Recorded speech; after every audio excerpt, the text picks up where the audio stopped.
Stuart will introduce Lauren, our keynote speaker for today. What I want to do is just say a couple of things about the various parts that have come together to make this work today. We're hosting it this year unusually at King's College, partly because as the Turing Institute has grown, it's got so busy it can't host all its own meetings. Also because here at CUSP London, we're quite interested in engaging with the Turing and engaging in what we do with the Turing's future direction as it evolves over the next year or two, and maybe we'll, as King's, become partners there soon. The Turing Institute itself supports the interest group in a small way, but this particular meeting, we sponsored it through CUSP and King's to hold the event and provide the various things that we're doing, and to bring our keynote speaker across. I think that's all I need to say about King's and CUSP and the Turing.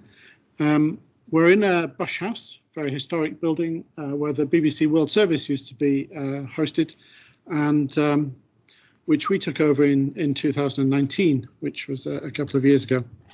And I guess many of you will be aware of events of this week, and we're just going to, in a second, pay some respects to Her Majesty. Queen Elizabeth II was the patron of King's College, established by charter in about 1829, I think, and was here in 2019 opening this building. And I'm not sure if you can do it today. You might be able to. On the 8th floor, there's a viewing balcony in this picture, which shows the view across the whole of London from Westminster all the way up to the East End and the business districts up there. So I invite you just for 1 minute to hold a minute's silence for our patron, and then we'll start the meeting proper.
Okay, thank you. I've been asked by the college to say that if you wish to, there's a book of condolences in the lobby, which you're very welcome to sign, which will be sent on, I believe, to the palace later this year. There's a few other things I need to say as well in relation to health and safety while you're here with us. Clearly, there's a duty of care to yourselves and to others around you. So do try and follow any of the rules that we have. For that, watch out for unsafe things and let us know. In regards to fire safety, it's fairly straightforward from this room. You just walk back out through the lobby, and the fire point, well, you'll be indicated by marshals too, but it's just across the road opposite Bush House. Don't run, please, just walk safely. And you don't need to use a lift to leave the building here. First aid, lots of first aiders on campus, and there's a few numbers. I guess the easiest thing is to get in touch with me or Claire if there's a first aid issue, and or go out to reception. So with that, I'll finish, but I'll say that one of the aims of this year's symposium, this is the 4th symposium from VISTIG, Visualization Interest Group.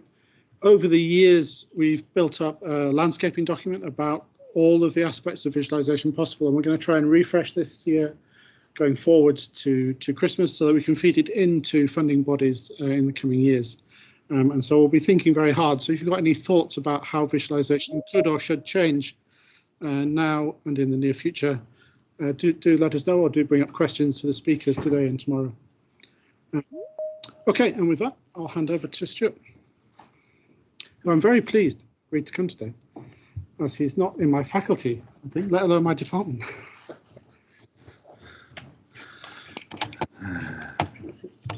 Mistake. Thank you. First challenge of visualization, to visualize one's slides.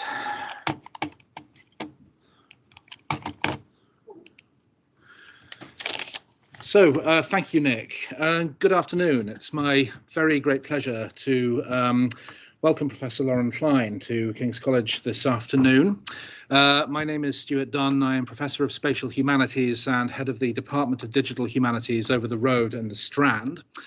And I've been asked to introduce Lauren by saying a few words about our approach to visualization in digital humanities, and I have interpreted that as meaning both the field and the department.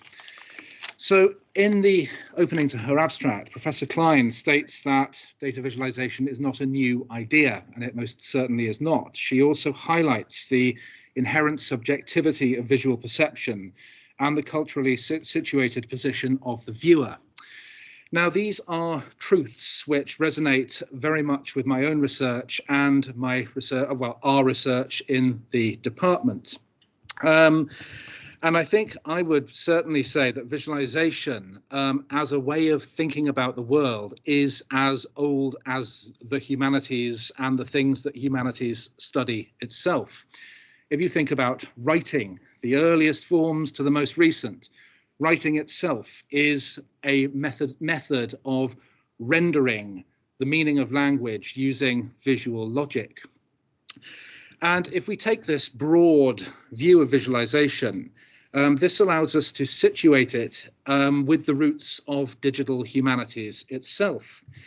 If we think of the great project of Roberto Busa, the Index Thomasticus, often regarded as one of the foundation stones of digital humanities. So this is a massive and ongoing concordance of the works of St. Thomas Aquinas, conducted under Father Roberto Busa. He was a Jesuit priest's direction in the 1940s and 1950s, with a large volume of often unacknowledged labor.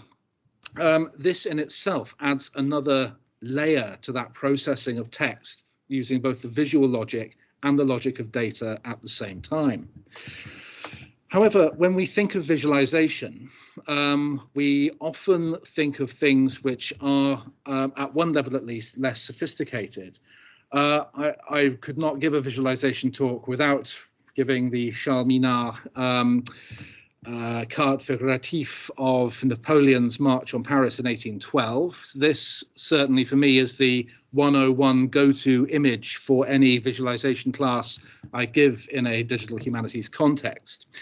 And it is well known within the field for being an innovative and new means of visualizing 6 data sets in 2 dimensions at the same time. And I've written them down because I can never remember them from memory.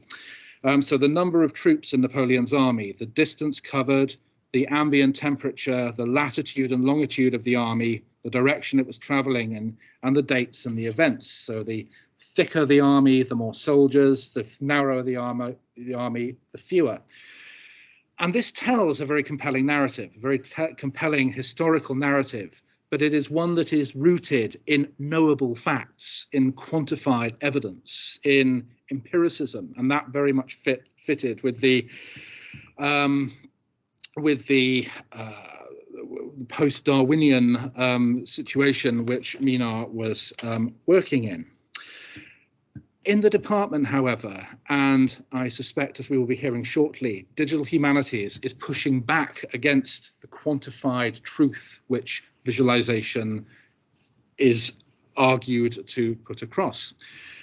Now, in one of my own projects, the Ancient Itineraries initiative funded by the Getty Foundation, we looked at ways of using network visualization to interrogate art history and look at the history of art objects. Now, we did a deep research dive on this slightly unattractive bronze figurine, which is in the Leighton House collection in West London. And it is a replica of the dancing faun statue found in the House of the Faun in Pompeii.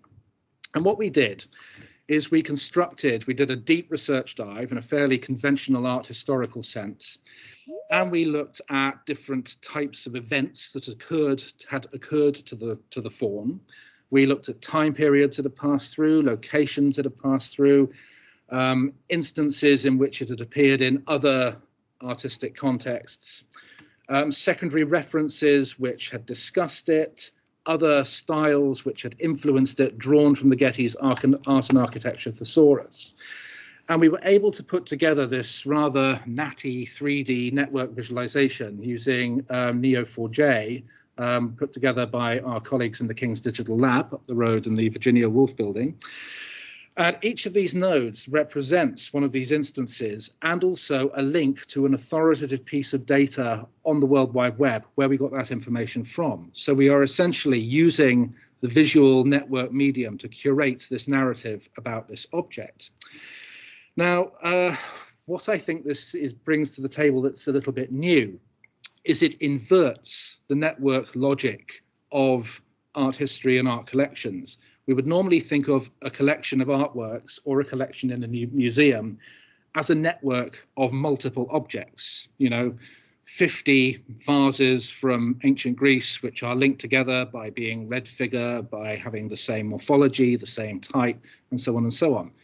This turns that logic on its head and represents one object as a network of ideas and concepts, and it's through the visual medium that we can do that. I'm now going to play the slightly dangerous game of citing the work of a colleague who is sitting in the room. My colleague, Professor Joanna Zielinska, who is sitting here, also works through the critical practice of visual media, or with visual media from the point of view of critical practice. And this is a sequence of images from an installation which she curated 2 years ago called Feminist with a Drone. And this is called Loser Images. And it deals with the idea of what is not, what cannot be visualized, what cannot be photographed, what cannot be seen, as well as what can be. And it's therefore fundamentally tied to ideas of loss. And it is also tied to the functionality or lack of functionality of the drone itself. So in that sense, it's a way of telling a narrative with pictures. And I'm sure if you want to buttonhole Joanna afterwards and ask her more about this project and the rest of her work, which is amazing, she's sitting right there. Similarly, my colleague Pete Chonka, who is an expert on Somalia, in fact he's just got back from there, has worked with numerous people in Africa. And this is a photo exhibition which he put together with various colleagues, which is composed of photographs contributed by people displaced from 4 Somali cities, using the methodology of the photo voice, in other words. So he describes this as based in practice theory, the use of photos, which implies that visualization is used as a means to foreground subjective experiences, among them also the more emphatic and emotive aspects of security and city making. We also are big on the theory of visualization. So my colleagues Jonathan Gray and Liliana Bunegru and others have written a lot about this. I pulled out this quote from one of their papers from a few years ago, where they state very explicitly that data visualizations are not a neutral tool. They come with particular ways of seeing, analytical mediation, narrative regimes, which we ought to be attentive to do research and tell stories. So I think I've tried to slightly provocatively collapse the distinction between the visual and visualization. But I think as we move further into the 21st century, we are going to need these critical frameworks to understand the world around us. So this was yesterday in Edinburgh, as Her Majesty's cortege moved, or sorry, Her late Majesty's cortege proceeded through Edinburgh. If you were to go through this image with a fine-tooth comb, I think every single person in that crowd is either videoing or filming, creating this great collective visual memory of this extremely historic event. and we are going to need the kind of critical methodologies, the sort of understanding the inherent subjectivity and culturally situatedness of the viewer in order to make sense of that. So just to tie this to what I opened with, you know, I would say that the visualization of data no more encodes or imparts absolute truth from data than writing encodes or imparts absolute truth from language. Like language, visualizations must be read, must be parsed, interpreted, and understood critically, which is why I am so much looking forward to this afternoon's lecture. So Lauren Klein, Professor Lauren Klein, is the Winship Distinguished Research Professor and Associate Professor in the Departments of English and Quantitative Theory and Methods at Emory University. And she is also the director of the Digital Humanities Lab. She is the author of many distinguished texts in the digital humanities, including co-editing with Matthew K. Gold, Debates in the Digital Humanities, and with Catherine Dionazio, The Data Feminism, MIT Press, 2020. This is at least her third visit to King's. We have had the great pleasure and of partaking of her research on data feminism in, I think, 2018 and 2020, and I very much hope and expect that we will be welcoming her back in the future. With that, Professor Klein, thank you. Thank you so much.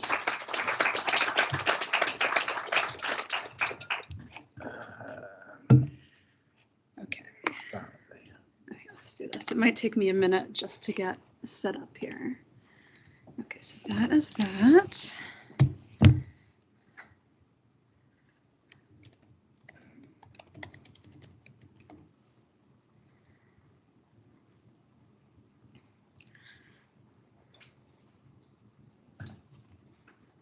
Okay, I think I'm good to go, right? I don't need to touch anything else. Okay, well, first of all, Stuart, thank you so much for that introduction. Nick, thank you for the invitation. As Stuart mentioned, both King's and the Turing and the Department of Digital Humanities, all of these places hold a special place in my heart because I feel like I've come here when at crucial moments in my own career when there's been new work to present on or new books to celebrate. And every time I've been both honored and really rewarded with amazing conversation. I just think it's terrific, all of the interdisciplinary work and thinking that happens here. And it's great to be back. As a caveat, I will say this is is this the first post-COVID talk that I've given? That might be right. So if I'm like making my Zoom faces, it's because I'm not really used to it yet. I think I'm here right now. I think I ended up with this particular invitation because of a recent article that I wrote for the Harvard Data Science Review.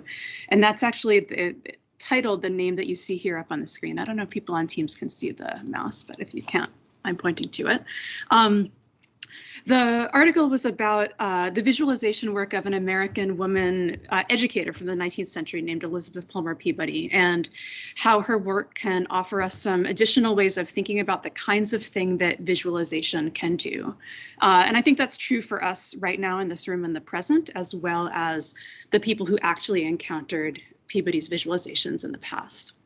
And that project is really going to be the focus of my talk today. But the project itself has a kind of interesting genesis. And I thought, you've gotten this nice broad view of the digital humanities, but I'm guessing from what I know and from my time that I spent in the Viz community, the question of what digital humanities is and does and what we do, that's always a little bit nebulous. So I thought I would start by talking a little bit about the general contours of my work and the origins of this project, just as a way of getting us into this particular work.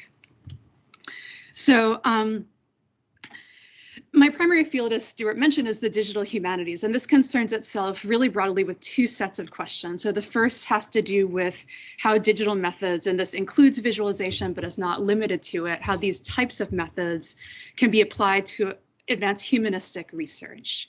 And then the second set of questions that digital humanities concerns itself with is almost the exact inverse of that. So it's how humanistic ways of thinking might be used to analyze the methods themselves, as well as digital culture, really sort of broadly conceived. And what you see here just are the books that I've edited over the past, I don't know, a decade or so with Matt Gold called Debates in the Digital Humanities. And what we do in these books is try to track the major issues and conversations in the field as they emerge.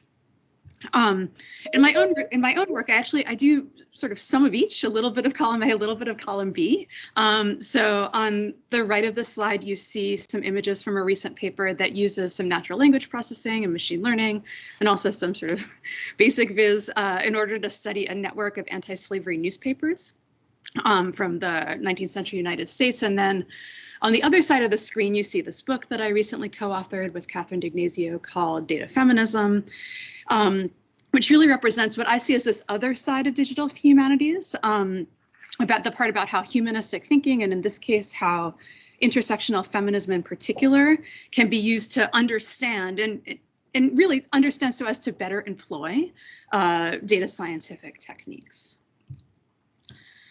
So in the book, we lay out these 7 principles for doing more ethical and equitable data science, which are sort of informed by sort of feminist thinking writ large. So feminist activism, feminist critical thought, feminist theory. And I'm not going to spend a lot of time on this project, except to say the book, it is available open access online at this link down at the bottom, if you're curious about it. But I bring it up now, and I lead with this because a little known fact about this book is that it has its roots almost directly in Viz. And actually the entire reason why Catherine and I started writing the book together was because of a talk that I gave in Boston at this point, kind of a long time ago, maybe 2015, 2016. And that's where Catherine lives. And it was about a whole bunch of early women data visualization designers.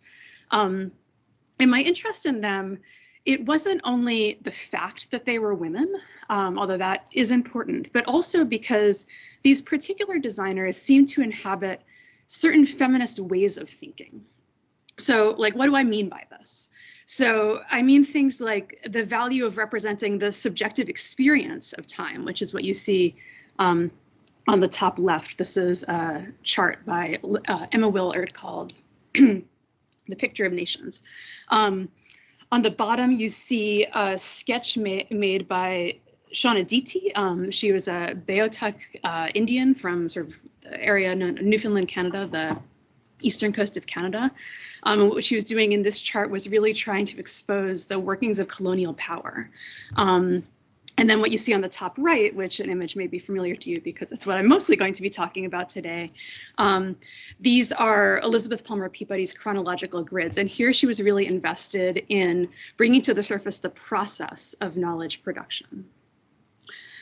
And so this kind of feminist thinking, this is really the same that Catherine and I explain via almost exclusively contemporary examples in data feminism. But I think that you can see echoes of the kind of thinking that we express in that book in these early women visualization designers. So these principles having to do with examining and challenging power, which is a really central point of the book, elevating emotion and embodiment, which you see here as well, and also the crucial point about making labor visible. But getting back to sort of the story of this project, the historical examples that really seeded data feminism, they never really found expression in the book. And so I've continued to work on them. I'm a compulsive finisher. I almost never give up on things, which is both a feature and a bug of my career, I've discovered. So this project right here is, it's called Data by Design. This is where a lot of these historical examples are starting to get developed. So most generally, Data by Design is trying to offer an alternate history of data visualization. And at its core, it tries to ask how the images that you saw represented on the slide just before this one, or sort of down in the shuffle on the bottom of the screen, how they might prompt us to expand our ideas or our thinking about what visualization can do. And again, not just historically, not just what it has done, but what else can we imagine when we take all of these possibilities as the starting points for new original thinking. And so it's this project that's going to get me back to Elizabeth Peabody, because her visualizations of these historically significant events are really the ones, more than, I would say, maybe I shouldn't say this because there's lots of chapters in this project, but off the record, although I know it's being recorded, probably more than anything else in the project, they help to illustrate what I mean that I say that images like these that really go against our received wisdom about what visualization can and should do, they can really help us imagine a more capacious role for visualization, a more capacious role than it presently occupies, I think. And I'll say, I guess I somewhat scarily did put the URL of the dev site on this page because the project has just crossed the threshold from seeming like it would never be done to perhaps having some glimmer of hope that at some point in the future it will be done. So you can poke around if you're curious, but it's very much in development. But I did want to go back to this image, and I wanted to take an informal poll and ask, just by a show of hands, who is familiar with this image, who has seen it before? So that's not unexpected. It's unfamiliar to most people because images like these are rarely considered in the standard story we tell about the emergence of modern data visualization. If they show up at all, they're mentioned as, at best curiosities, at worst failures. And, it kind of makes sense, right? We've all been schooled, depending whether you're sort of a self-taught or academic visualization expert. You've either read Stuart and Ben Schneiderman, you've read Edward Tufte. We tend to think that what visualization should do is be clear and be intuitive, to yield immediate insight, right? To facilitate making sense of the underlying data. These are all terms that we hear a lot that are referenced all of the time. And this image very clearly kind of does none of these things. But to me, this prompts a further set of questions, which is, why have we become conditioned to think that visualization should do these things and only these things, right? How has this particular perspective come to be embedded in sort of our research culture? And most importantly, I think for all of us in this room who design visualizations, who work with them, who try to think about what they mean, what would it mean if we could view images like these, like the one that you're looking at right here, as a pathway to additional forms of knowledge? What additional designs and interactions could we imagine? What additional insight might they prompt? And then in turn, what knowledge would that produce? So what I'm going to do today is try to begin to answer some of those questions. I'm going to walk you through some of the historical context of this particular image. I will explain to you how to interpret it, what it means. And what I'm going to do towards the second half of my talk is compare it to some more familiar images from the same time period created by William Playfair, who is a name that, who's heard of William Playfair? Okay, not ever, interesting. Okay, I was expecting more than that. Anyway, Playfair is the person, if you had to say, who is the founder, the father of data visualization, it's usually Playfair, who people often cite. And if I have time, I'm going to talk a little bit about some of the more speculative work that I've done with my students to try to reimagine some of these charts for the present. And I'll end with, again, a sort of a series of questions that I'd like us to come away with. And along the way, one of my goals is really to try to to try to model why I think this kind of interdisciplinary scholarship really matters, both for the humanities and for visualization research. And I think one of the things that it really helps to do is expose some of the default assumptions embedded in our current approaches to visualization design. So things like the implicit hierarchy that structures the relationship between the designer of a visualization or the team and those who perceive it. Our best practices that really try to elevate these objective ways of, or sort of objective representational strategies above those that encourage more affective or embodied ways of knowing. And I just want to try to underscore before I get into sort of the meat of this project that, there's going to be some historical examples and some contemporary ones, but I'm making an argument that's more than just like past informs present. My goal is really to show how different ways of thinking about the uses of visualization, which I think we actually can more easily identify in the past because of our distance from it. But these different ways of thinking about the history of visualization can really offer lessons to us in the present. So these have to do with inspiring new methods of visualization design, new ideas about how insight is actually produced, and then the range of forms of knowledge that these insights sort of lead us towards. So that's sort of the outline for today.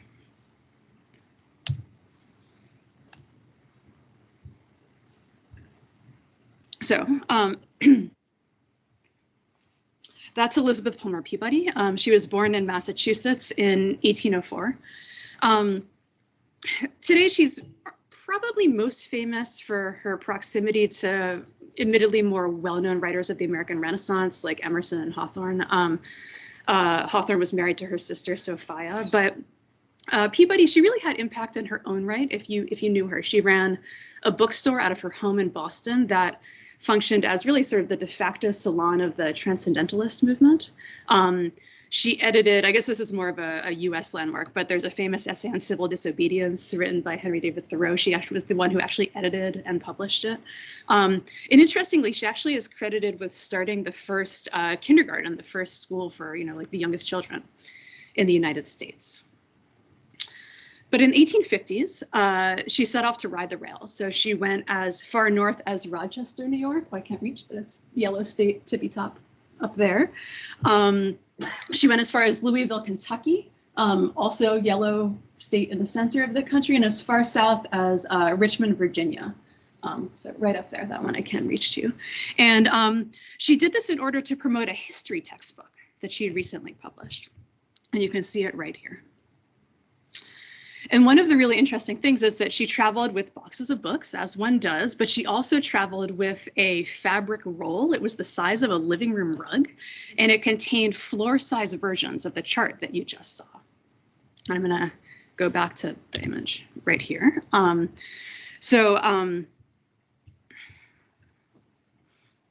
you're looking here, this is just a plate from the textbook, so this is maybe like a high-res scan of what is really like a 3-inch by 3-inch, 6 centimeter by 6 centimeter image.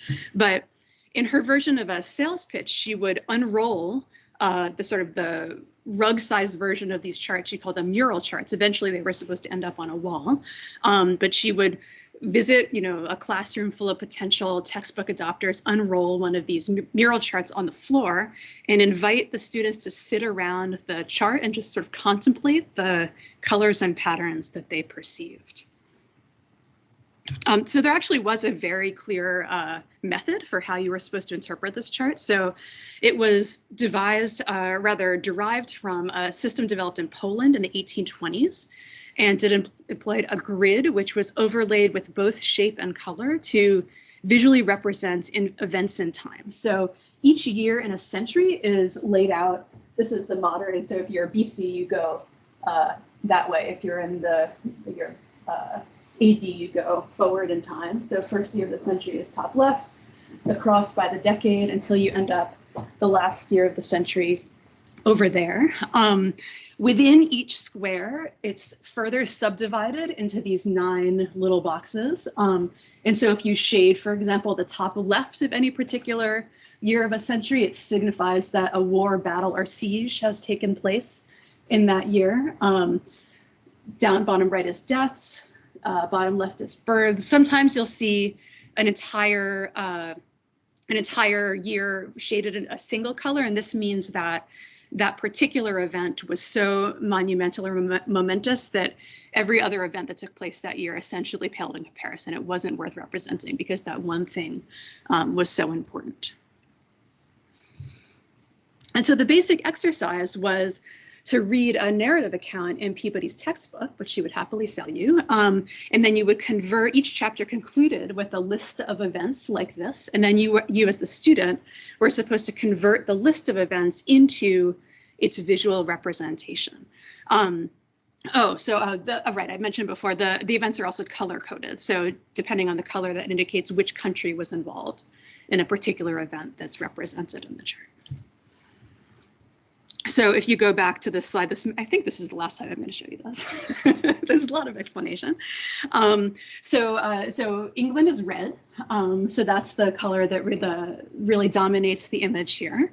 The Americas are orange. The Dutch are teal. Those are sort of the major colors in play on this particular century of grid. And if you cross-reference the table that we read in the textbook with the chart, you can see, so 1607 is the settlement of Jamestown in the soon-to-be colonies. That was 1607. The settlement of Plymouth is, you see, in 1620. That's the red in the top right one from the top row. Interestingly, the little teal box that also appears in that year has to do with the arrival of the first enslaved people from Africa in the United States. And I should have mentioned also, this is a textbook oriented towards students of the United States. So it's sort of world history as it relates to the United States. In any case, I could go on, but I think the point that I really want to make here is that, literally no one in this room would have known what you were looking at without me taking, I didn't look at the clock, but like that was a good 5 minutes or so of explanation, right? And, for researchers today, and we champion sort of the clarifying capacity of visualization. Its ease and efficiency, what it does is amplify our existing thought processes, right? These are sort of the truisms that we see all the time. We would look at this and say, this is a total failure, right? It would pass 0 user studies. Like the time that it takes to complete these interactions and make sense of these things, it's monumental. But for Peabody, this near total abstraction, this was part of the point. She wanted her charts to appeal to the senses directly. She wanted to provide what she called, this is a direct quote, outlines to the eye.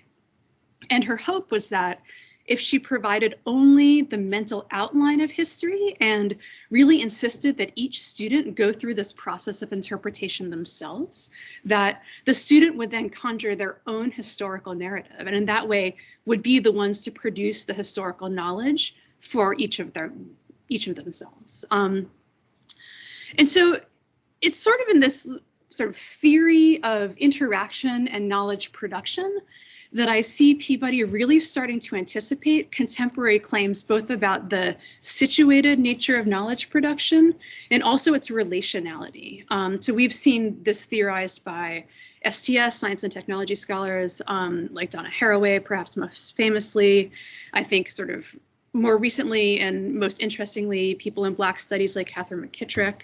And actually, but if you go back to, for example, Donna Haraway's original and now like quite canonical essay on situated knowledges, she actually uses the example of data visualization in order to formulate her theory about knowledge production more broadly. So she has this idea that all knowledge is situated, by which she means knowledge is rooted in a particular perspective. And so it's informed by social, cultural, political, as well as scientific context, all of these contexts that surround it. And really crucially, this is not to disavow the knowledge that these types of images or these types of visualizations produce, but rather to suggest that we can arrive at the most complete knowledge, the most complete version of, where we are and what we know by pooling together all of the perspectives that each of us bring to the table. And actually, a lot of her writing is very theoretical, but she has a lot of really concrete and helpful images. And one of them that I find really helpful to come back to, she talks a lot about the insect's compound eye, this idea that insects see with multiple lenses, and together this forms this sort of whole image that is made of parts. And that's really the model she has about how the best and most complete knowledge is generated. It's by bringing together, by synthesizing all of these discrete and individual views. In any case, Peabody, she's very explicit about a similar goal of encouraging multiple interpretations. And, one of the things that's even more interesting is that the system relies on this really active participation of the viewer. And in so doing, she really goes a long way to reconfiguring what had been the sort of one-way hierarchical relationship between, in that case, the teacher, and then the student who sat in the classroom and sort of learned in one way.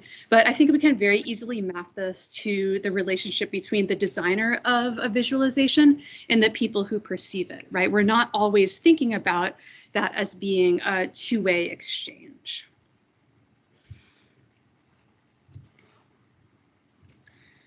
Okay, so there's a second part of this process. So Peabody herself, she was a classic iterator. She was constantly iterating on her own method, and there's different versions at different periods of time in her own life. And at a certain point, she began printing workbooks, and she devised an exercise in which the students would not merely cross-reference, from that textbook that you saw and the pre-printed images, but the students would actually construct the images that they would then study.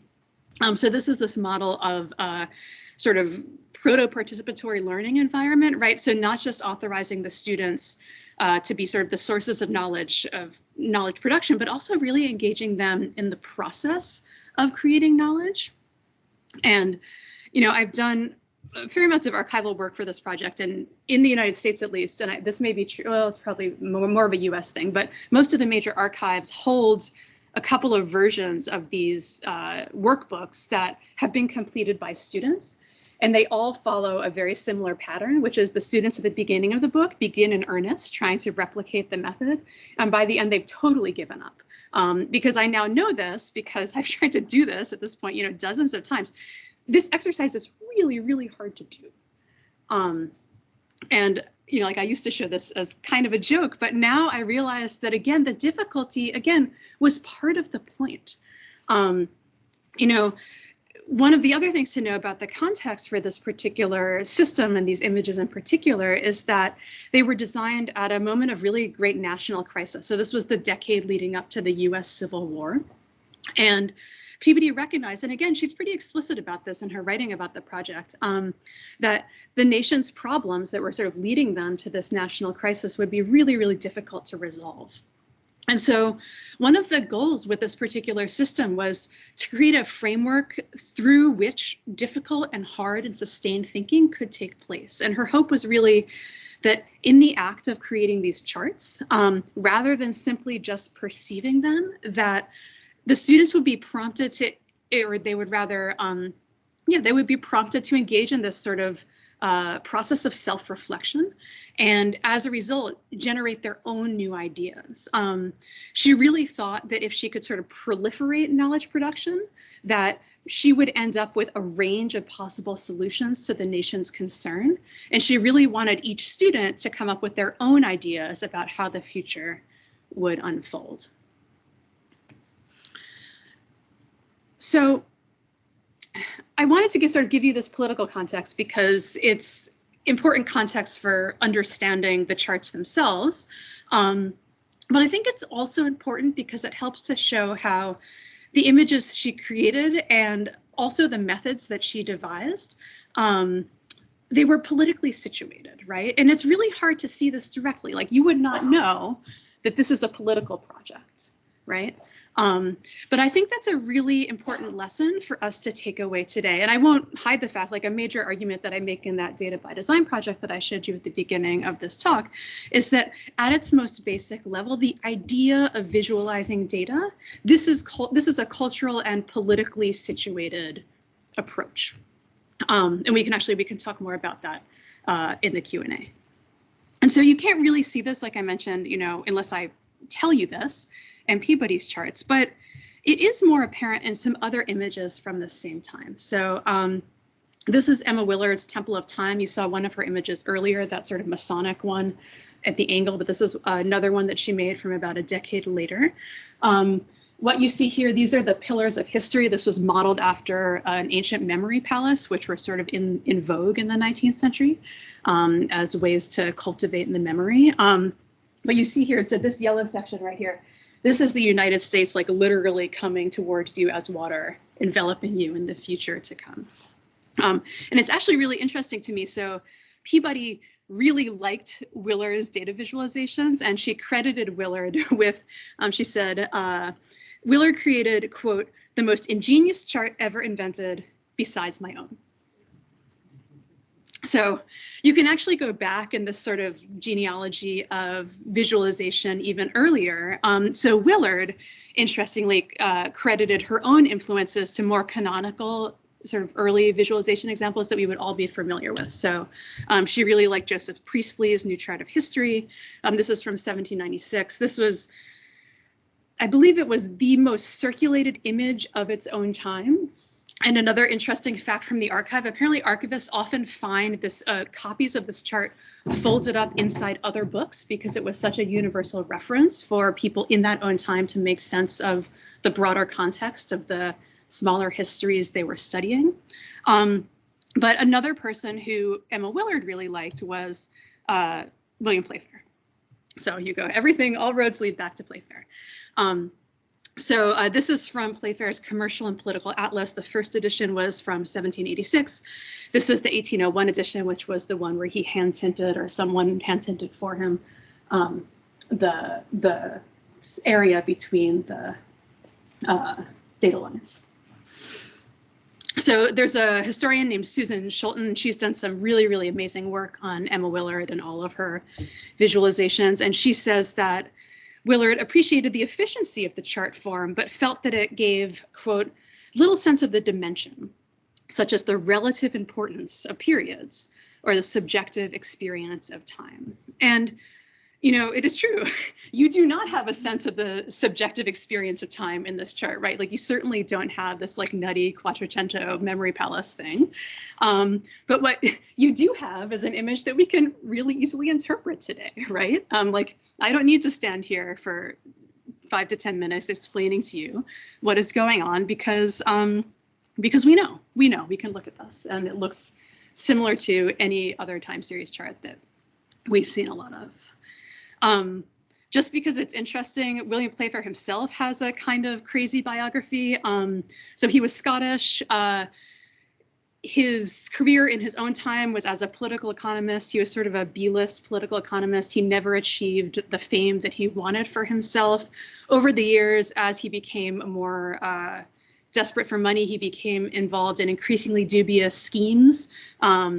He was accused of and perhaps engaged in extortion of some major historical figures.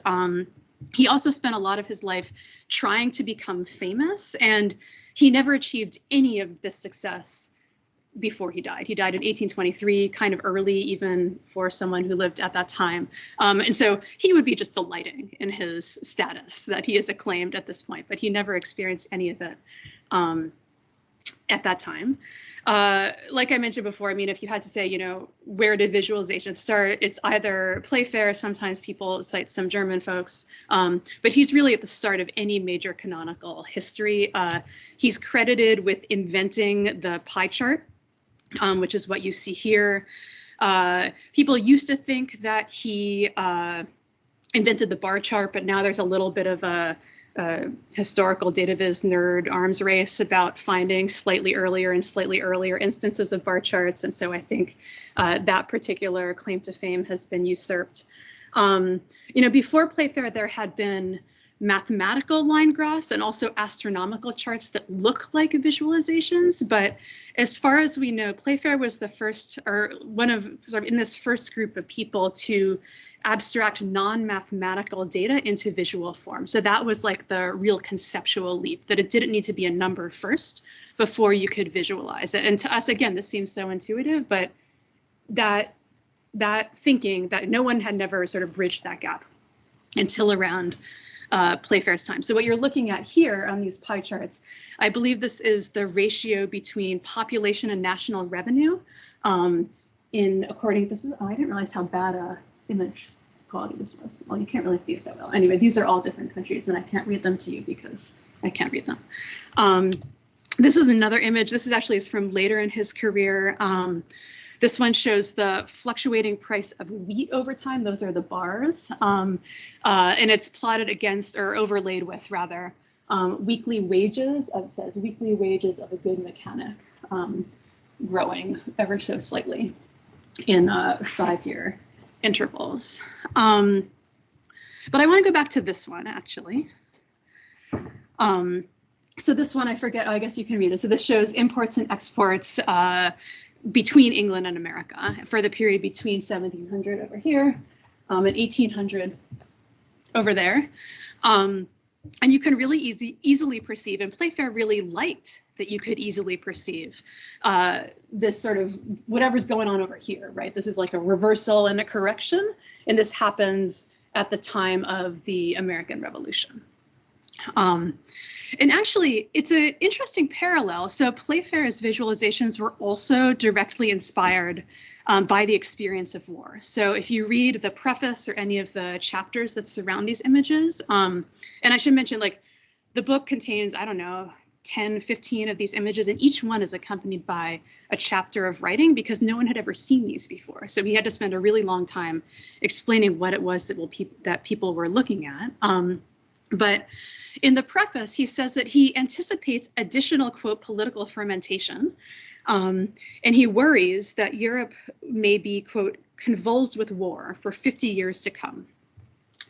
And so what he was trying to do with this atlas, and he's, again, quite explicit about this, he wanted to create what he described as a, quote, picture of the past.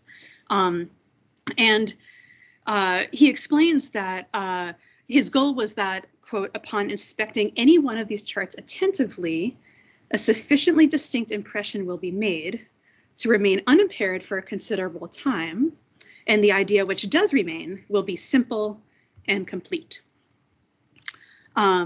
So in the paper version of this, I go into this whole idea of like a simple and complete image and the politics of it and who he was trying to help with this kind of visualization versus Peabody. If you're curious about that, you can read that. I think for now, we're just going to give him one, like point Playfair, because in many ways he was right? Like these are really striking images. And he made really good aesthetic choices as well, right? So he has this really nice juxtaposition of like these really smooth data lines against the black grid lines. He differentiates between the major lines and the minor lines, which gives it, you know, additional visual impact. Even it's hard to tell what the original color palette was because these were sort of like stained with a watercolor-like ink, and so they're likely faded, but it seems that there's sort of warm colors on top of the bold, darker colors. And, you know, I think honestly, because they're just so beautiful, this is part of why they hold a really prominent place in the history of visualization today. And you can make this argument also because people always like to post about this later image from 1801 when the original images, which date from 15 years earlier, if you look at them, they're just copperplate engraving, just ink on round paper, and they're not as visually compelling as something like this. And actually, one of the things that I began to notice when I was beginning all the digital recreation work was involved in that Data by Design project was that designers of contemporary visualization libraries and platforms as well, they always turn to Playfair when they're sort of trying to show off the affordances of their new visualization tools. I've sort of been, I've been collecting a series of them. So this is from Jeff here, when he and his team announced the release of D3, he accompanied it with a recreation of that Playfair bar chart that you just saw. This one is amazing. This is someone made this in Excel, if you can believe this. There's actually like, I do not know how. Someone named Jorge Camoes. This is someone who built their own custom web app, which takes contemporary import-export data and styles it like Playfair. There's a ton of these. Like, I actually, like, I have not so secret love for like internet weirdos and all that they do. But the sort of the proliferation of these actually kind of helps me make the point, which is, you know, all of these people can recreate Playfair's charts because their tools and their libraries enable them to do so, right? So the team behind D3 or Tableau, which has its own version of Playfair, which I don't have up here, you know, when they were thinking about these libraries or designing these tools, they made decisions about the forms and features that they thought users would find most helpful or just be used most often. And these were decisions that were influenced either directly or indirectly by someone like William Playfair. And, you know, you travel forward 200 years, and this has the effect of facilitating the creation of certain visual forms very easily and limiting the production of others, right? Like, no one is going to argue with me that we see a lot of time series charts, and we see, like, no one has ever seen one of Peabody's grids as like a, you know, a default visual typology, like here, pick this one for your data, right? But I actually think that there's a deeper reason for this, which has to do with this widely held belief that what visualization does best is to condense and clarify, right? Is to prompt these aha moments that sort of allow you to gain a particular insight about the data set that you're looking at or trying to understand. But one of the things that I'm trying to do with this comparison between Peabody and Playfair is suggest that, you know, those particular affordances of visualization as a strategy, like that's only one possible thing that we could use visualization for. And so the question then becomes like, what else can we use visualization for? So some things I'm personally very interested in, whether visualization can reveal things other than or in addition to what is directly captured by the data, how viz can show what's missing from a data set or what can't be captured by only the data, and then how it is by which visualization prompts insight, right? Which I do actually think remains or should remain a core goal of visualization as a strategy, but could we prompt this insight? Could we engage in this process of insight generation through alternate means or additional means than the ones that we presently use? So, you know, like what would an interaction look like if it was designed to be abstract like Peabody's instead of intuitive like Playfair's? Or if it was intentionally designed to promote sustained reflection rather than immediate insight, right? So it's this big question to me. It's like, what else could we imagine? What other tools could we create? What other interactions could we enable? And then, like, what could we learn if we did these things? So I've had the opportunity to answer some of these questions very directly because I've been working with my team to translate some of Peabody's charts onto the web. And so we've learned, you know, almost immediately that D3 is totally useless in this particular capacity. We ended up having to revert to like native SVG in order to do this particular grid. And this actually stand in sharp and depressing contrast to our recreations of Playfair's charts, where we could just Google like Playfair D3 recreation and you find code that you can just tweak to make it look as you want it to. And I'll just say this is kind of a topic for a second talk, but it does remain very interesting to me the way that not Peabody's visual approach, but the way that she sort of intuitively structured her data is really easily translatable into contemporary data structures and sort of the ways in which certain properties are either nested or inherited. And I think this actually is pretty interesting in terms of the ways in which historians and historians of science and technology have begun to identify certain like women's practices as prototypal computational thinking. Anyway, I just wanted, that's a project idea for someone else who's not me. I think that's really interesting. But just in terms of my current argument, the salient point that I want to make is actually about this timeline that you see on the bottom of the screen. I don't know if you can see it that well from here. Which we made by just taking the same data set. We did have to, one of my students, Dan Jutan, actually spent a really long time translating that the checklist into data that we can then visualize. But once we had it, we could change its form pretty easily. But one of the things that was surprising, I think, to all of us, including the people on the team, was how much more immediately legible it was. We did understand, because we're so accustomed to timeline views, sort of what the progression of that century looked like in terms of the moments in time that had a significant amount of upheaval or important events that we should hone in on versus the periods of time where not as much happened. And we might even say, you know, we can sort of order these, right? You know, if we're using evaluation standards, we would be like, this one's better, right? That timeline's better because it yields immediate insight. You're like, honestly, like who the hell knows what's going on with this grid thing up here, right?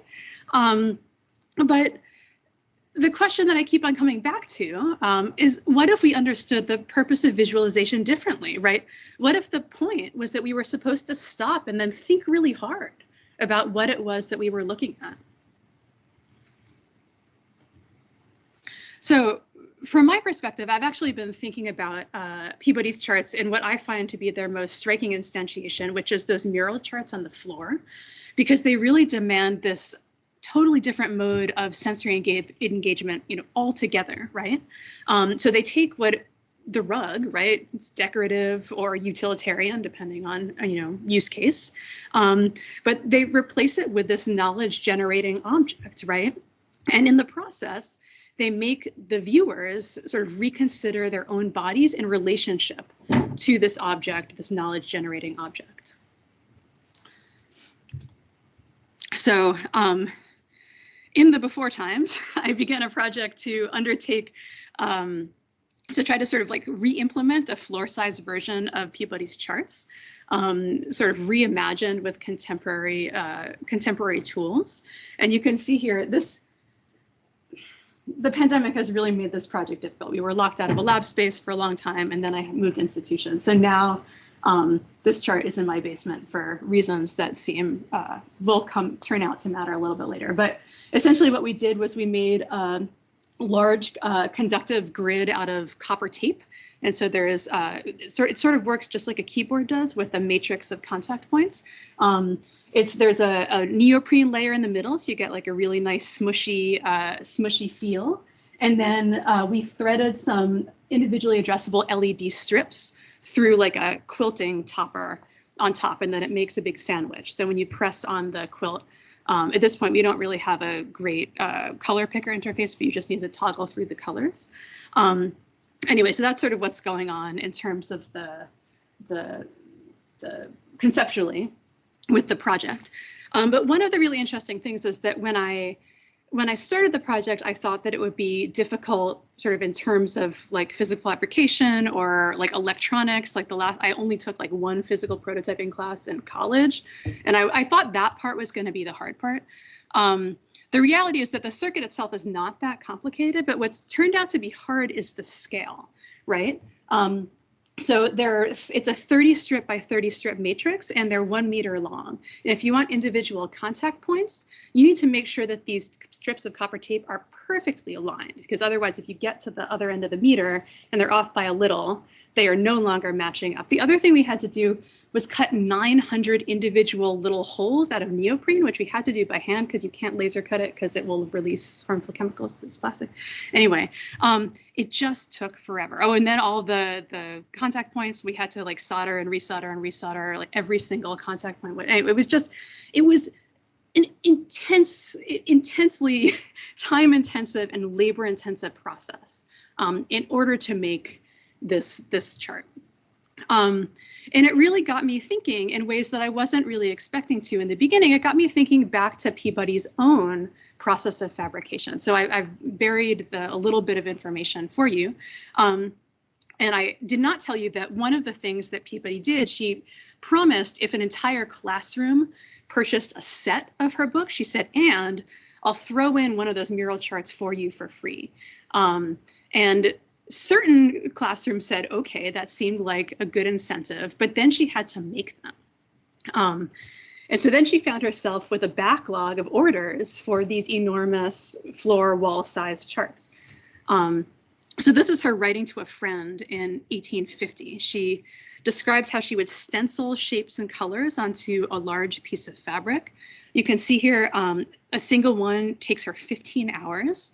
And you can also see from the text of the letter, she just yearned for her book to become profitable so that she could hire someone to, quote, do this drudgery for me. And one of the really interesting things is, it speaks to both to poor book sales, but also the perceived lack of value of these charts as teaching tools, that not a single one has been preserved. So all we have as sort of evidence, as historical evidence, are these letters. And what we have in these letters is evidence of the actual physical labor, as well as presumably the knowledge work that was involved in producing these charts. And more specifically, and I think this comes out a lot in the letter with the reference to the fabric and the drudgery, this is really feminized labor, right? It's the type of labor that's associated with women's work. Oh, I did throw up, this is not one of her charts, but I did get a question in the article version of this. I do have a lot of information about these charts, and one of the peer reviewers was like, how do you know anything about these charts if they don't exist anymore?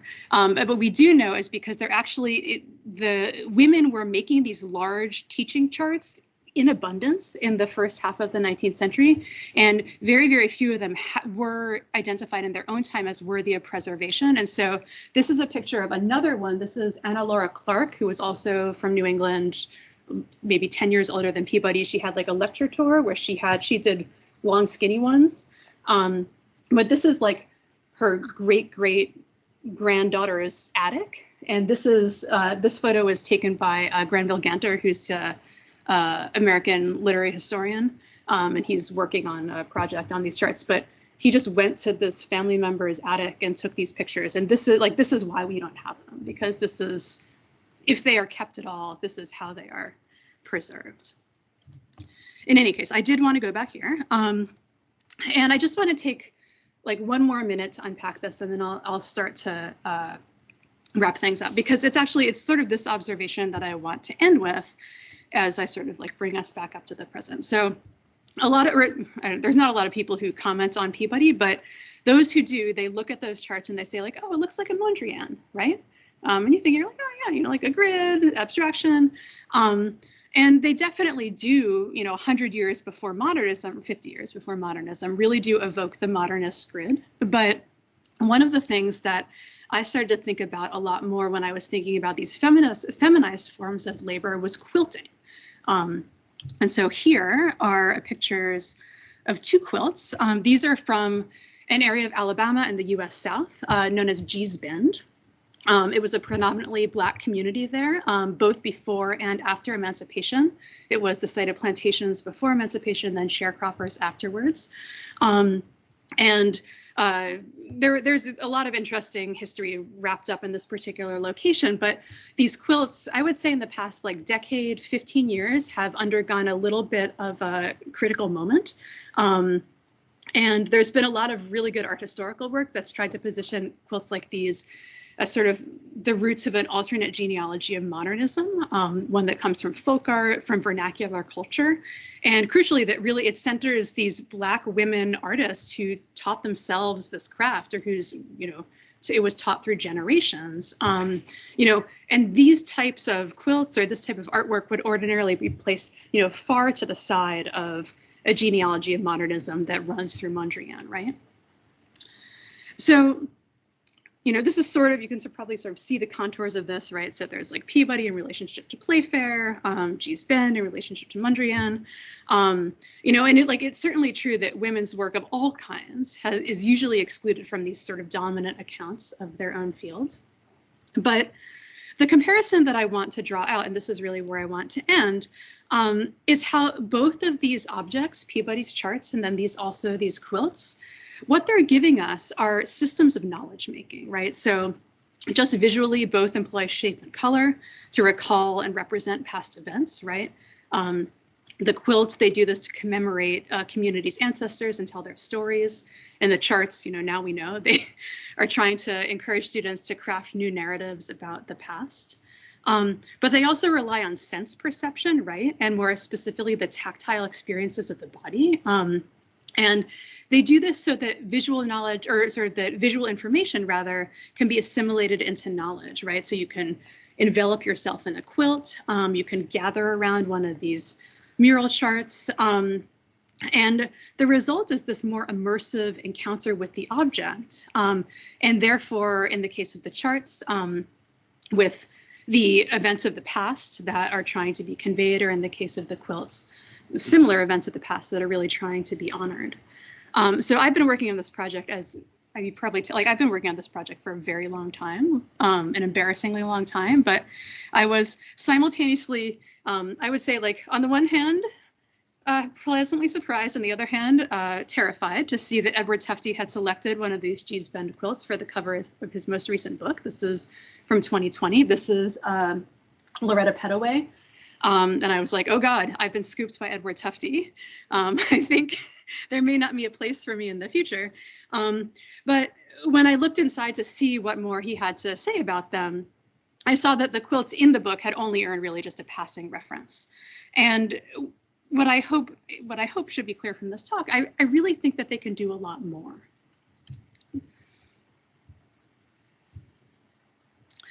I mean, what I think is that as Viz researchers and as Viz designers and as scholars who study visualization, we really need to sort of urge ourselves to understand both the quilts and these charts, like I said, as representing systems of knowledge making, as really as a way of ordering the world. And by this, I mean that the images and interactions that we create, they reflect our own ways of seeing. And I want to be clear here, because I think sometimes people hear me say this and they're like, oh no, this is just a descent into relativism where everyone can just say what they feel and that becomes knowledge. This is not true.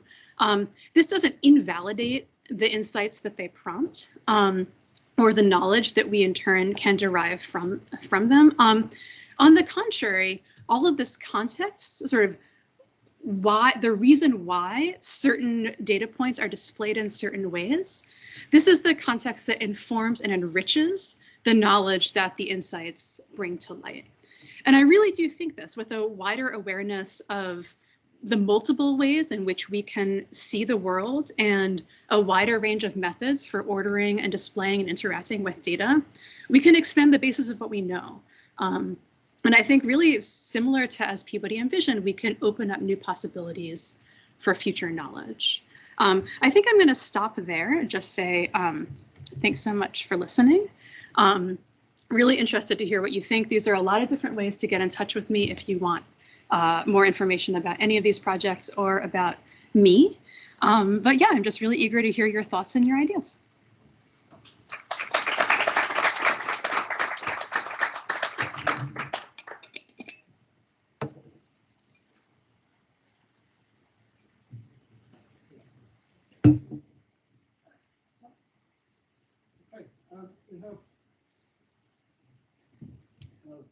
We have ways of having people in the room ask questions as well as people online. If you're in the room, you should be sitting next to a microphone. If you want to ask a question, do press the button on it and it will light up to say that it's live. While people online are thinking, has anyone in the room got some thoughts? Can you hear me? Yes. Yes, your microphone is it's lit up. Thank you for this wonderful tour de force around your projects and different ways of thinking about data, about visualization. And I wonder whether you would be happy with the description of what you presented as a kind of sensuous or sensory history of data visualization, or affective history of data visualization. And I was particularly intrigued by the kind of subject that is posited as part of this project. So rather than creating the subject as a data processing unit, you come up with a much more embodied subject that receives things in a different way. So my question would be specifically about modes of perception enabled for or by or through that subject. And I wonder if you could talk a little bit more about perception and your model and where it comes from for the kind of subject that is experiencing those forms of data visualizations in such a kind of multisensory way, and where this understanding of perception comes from, where is perception located? You mentioned already it's not just visual, so and the kind of theoretical grounding for that. Sure, that's a really, really rich question, and it touches on, I think, the question that you're asking, which is, what do you take perception to be, and how do we understand it? I think is one that is a really helpful way of refracting the different disciplinary approaches that come together in this project. So I appreciate that question. So I'll say, at the most general level, I have a non-theoretical approach to perception that comes through literary theory, right, which is my own academic training. I have other technical training, but that didn't come from grad school. And in sort of like affect studies and earlier theorizations of the body, it's just embodiment, right? There are not scientific or biological accounts of how perception happens, right? And so that was sort of where I started out.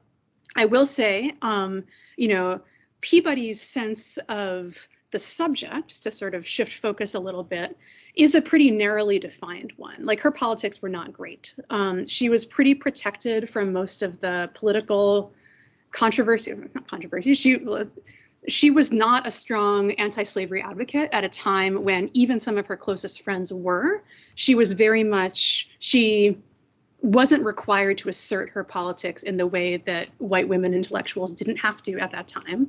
And so one can assume that she was not thinking very hard or very broadly about, for example, who the students were in her classes who were doing the perceiving. So that's sort of what I'll say about like my personal entry point to this project. The really interesting thing that has come about, honestly, as I pay more attention to the Viz research that has begun to look at perception more broadly, is that Viz researchers are also discovering that people are not like eye stalks attached to, brains that only perceive color, colors into the receptors, but like we are thinking, feeling, total human subjects. And again, what I think that realization is very interesting to me, because it ends up proving through experiment and user studies what humanities scholars have always known to be true, which is that people produce knowledge through their whole bodies, right? And so you have really interesting studies, and I'm thinking here of like Helen Kennedy at Sheffield, right, who's done these interesting studies where she shows people like, bar charts, like a basic bar chart, and then like a maximalist, the most chart junk of chart junk illustration of a particular data set, and then 2 weeks later comes back and says, what do you remember? And of course, people remember the one that is, expansively illustrated with a very memorable style. There's been really interesting, the inverse of this. There's research by Crystal Lee at MIT that looked at the visualization, sort of the forms used by proponent or spreaders of COVID mis and disinformation.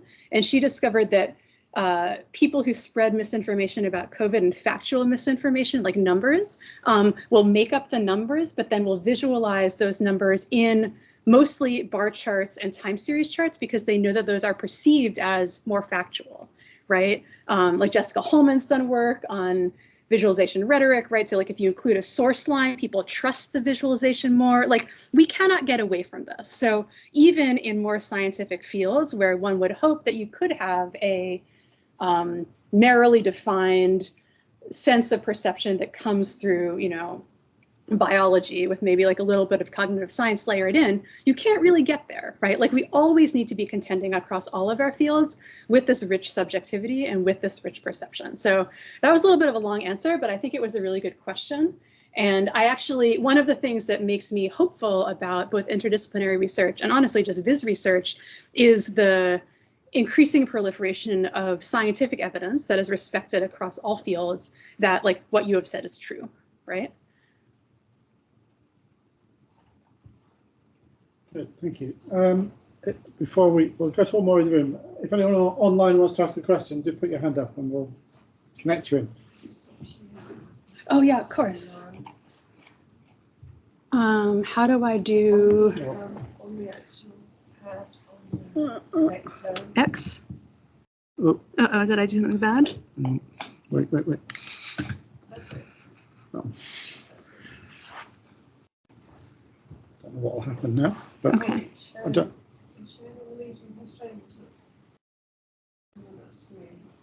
Oh, let's ask the question. Here well. That's okay. Let's go back to that. Look at the question. Yeah, thank you so much for coming all this way to be here with us. I thought that the visualization where you sort of mapped Peabody's charts to the timeline was absolutely brilliant.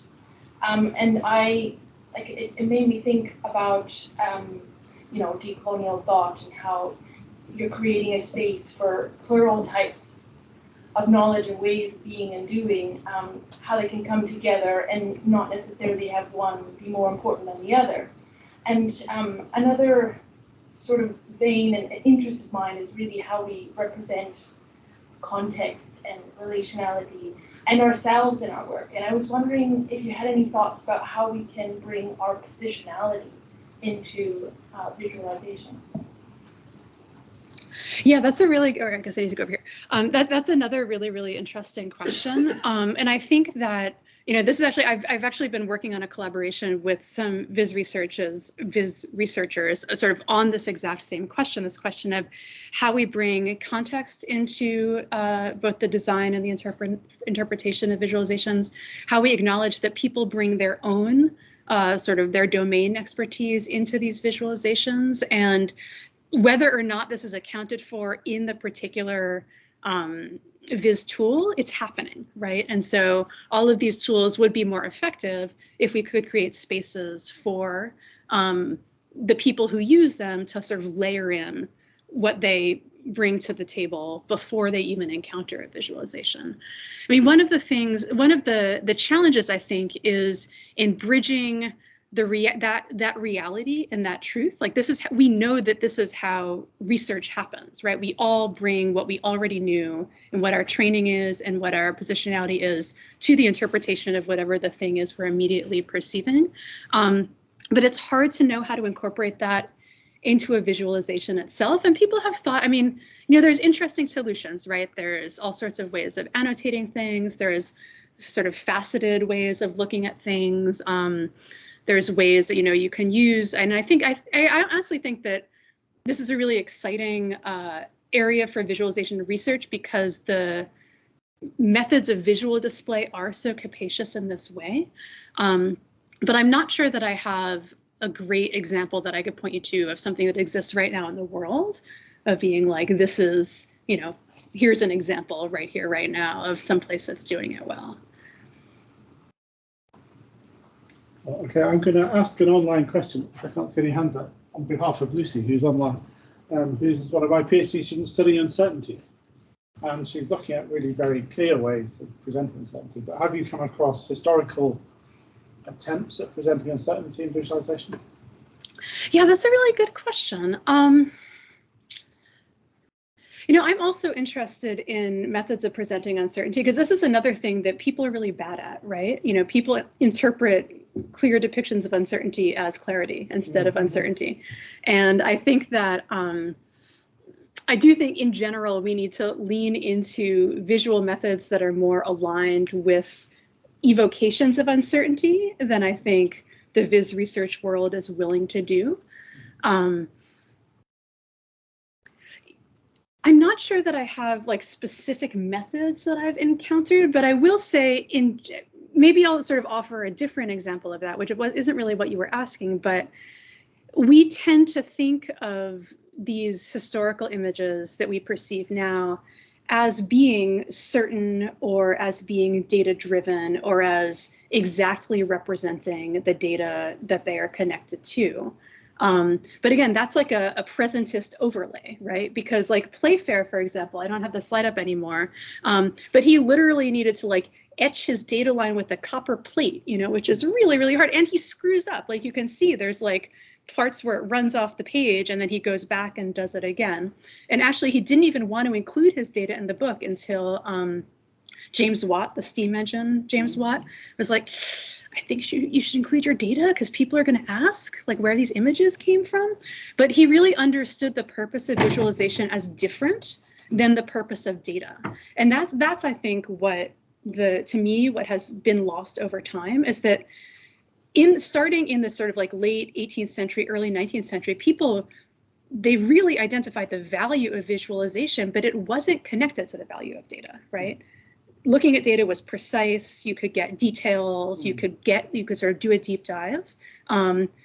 The images that these tended to be pretty large charts, unless they were plates in a book. They were supposed to do something else. They were supposed to give you this big picture view, and it wasn't until pretty recently that they've begun to be viewed as doing this like together, doing the same purpose, right? So maybe that's where I would think a little bit more about the history of visualization and how it relates.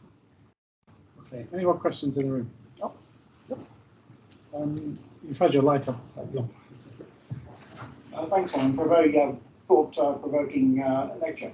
Mine isn't a deep and rich question, it's more an observation on Peabody's grid, which I wasn't familiar with, so thank you for introducing me to that. As you say, it's a bit obscure when you come to it to interpret it and go through it. I put my de Bono hat on and thought about looking at it another way. So in data architecture, there is a construct which I'm sure you're familiar with, content addressable memory, as opposed to addressing. So instead of saying 6 across, 5 down, what's your value?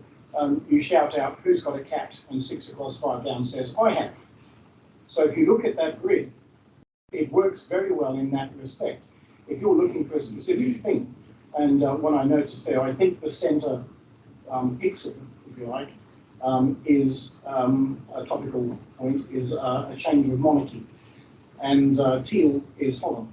So if you look at the grid, you can immediately see when there was a change of monarchy in Holland. It's very, very quick to do that. So in that way, it's a very utilitarian object. But if you approach it with how am I just going to interpret a timeline and see what happens, it's quite obscure.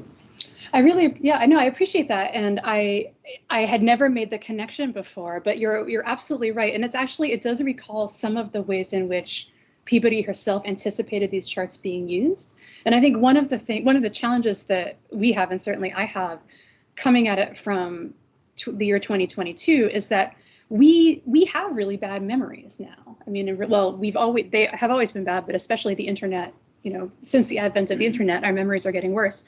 But in the 19th century, memorization was viewed as a subject worth study, right?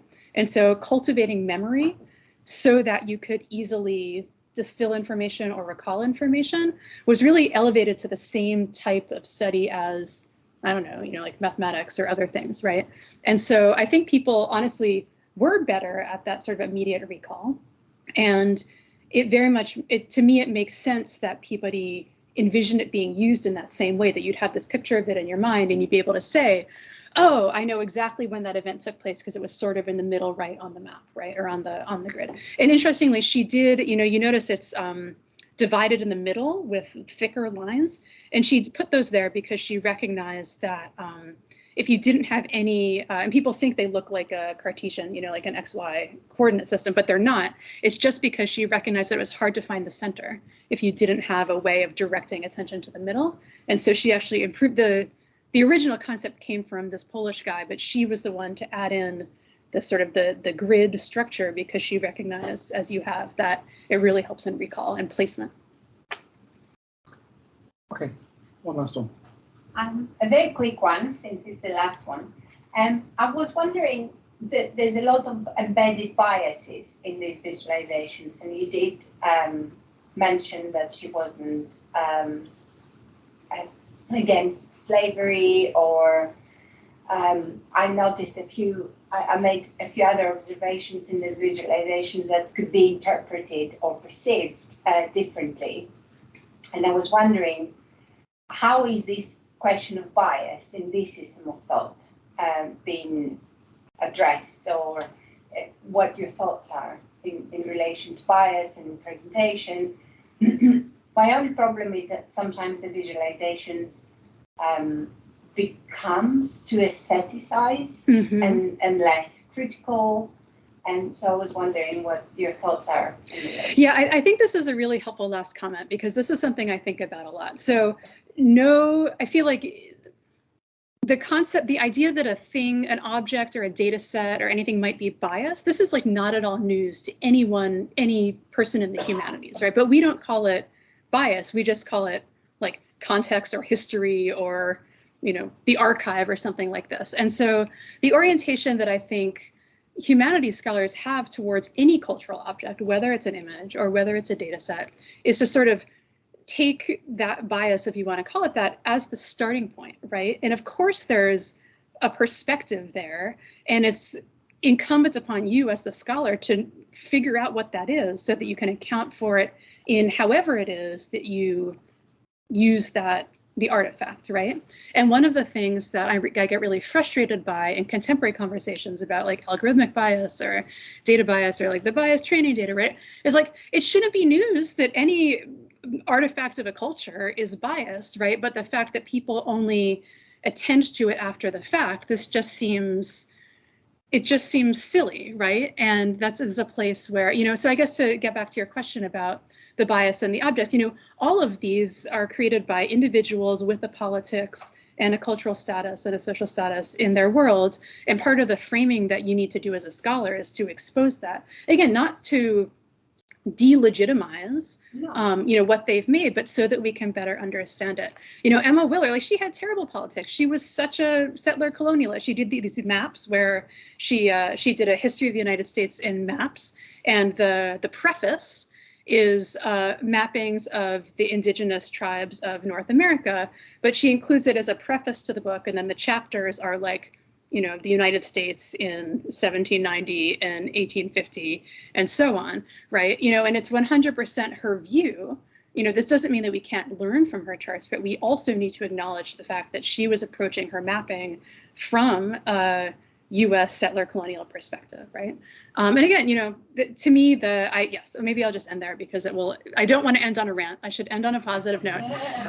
But I do think that everyone, especially people in technical fields, would be very well served by the type of humanistic toolkit that enables you to ask at the very beginning, what was the thinking that led to the production of this artifact, right? And what should I be accounting for so that I can ensure that the conclusions that I'm drawing from it, whether it's, you know, a model or a visualization or whatever, that they're what I think they are, you know?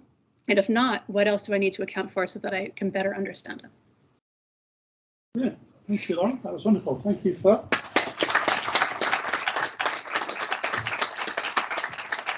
And thank you for travelling all the way here for your first talk. If you want to hang around, we'll be around for about half an hour. There's tea and coffee and biscuits outside around the back of the lecture theatre. We're not going to require you to hang around, but I think once Lauren's covered a little bit, she might be here for more questions. If you're here tomorrow, we start at 12:30 with lunch and run through the afternoon and with events on more technical aspects of visualization than today. But yeah, perhaps I know you're flying back soon, but it would be good to get your views on that too. So thank you all for coming. And if you haven't signed Claire's little signing sheet, please around, but I'm not sure where it's got to. Just so we have the endless record of everything on Earth that ever happened is still here. And thank you.